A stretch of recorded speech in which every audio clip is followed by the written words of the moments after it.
नाही, पण महाराष्ट्राच्या राजकारणात काही मोठं घडणार आहे का? कारण पहिली देवेंद्र फडणवीस दिल्लीवारी करतात, अमित शहाना भेटतात, राज्यपालांची त्यानंतर भेट घेतात, शिंदे 2 दिवस दिल्लीत असतात, ते भाजपच्या नेत्यांच्या भेटीगाठी घेतात असं म्हटलं जाते. अमित शहानाही ते भेटले. काही महाराष्ट्राच्या राजकारणात मोठं काही घडणार आहे का?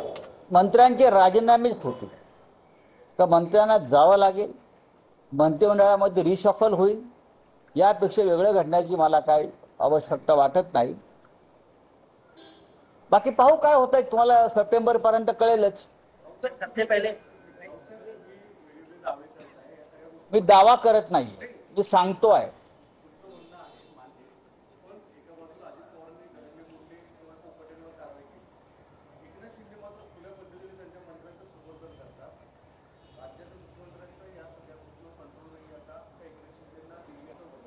मला असं वाटत नाही,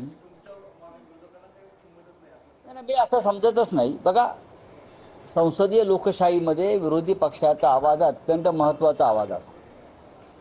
विधिमंडळात असेल किंवा बाहेर असेल, सत्ताधाऱ्याने विरोधकांचं म्हणणं ऐकून घ्यावं लागतं. दुर्दैवानं सध्याचे राज्यकर्ते त्या भूमिकेत नाहीत की विरोधी पक्षांचा आवाज ऐकला जावा. हे जरी खरं असलं तरी लोकभावना तीव्र आहेत या सगळ्या विषयावर. त्यांनी त्या किती दाबण्याचा प्रयत्न केला तरीही या मंत्र्यांना जावं लागेल. मग धनंजय मुंडेंना का काढलं मंत्रिमंडळात? त्यांनाही वाचवायचा प्रयत्न झाला होता ना शेवटच्या मिनिटापर्यंत, शेवटच्या क्षणापर्यंत त्यांना वाचवलं जात होतं. छगन भुजबळ यांना मंत्रिमंडळात घेण्याची अजित पवारांची अजिबात इच्छा नव्हती. अजित पवारांना न विचारता दिल्लीनं छगन भुजबळ यांना मंत्रिमंडळात घेतलं, हे सत्य आहे. अशाच पद्धतीने निर्णय होतील, ते निर्णय त्यांना घेणं गरजेचं आहे. मला माहिती आहे मालेगाव बॉम्बस्फोटाच्या निकालानंतर अनेक आरोप प्रत्यारोप केले जात आहेत. तपास यंत्रणातील अधिकारी असं म्हणतात की त्यावेळी परमवीर सिंगांनी मोहन भागवत यांना धरून आणा. माझा याच्यावर विश्वास नाही. आता दोन्ही प्रकरणात, एक रेल्वे बॉम्बस्फोट असेल आणि मालेगाव, दोन्ही ठिकाणचा न्यायालयाने दिलेला निकाल आहे.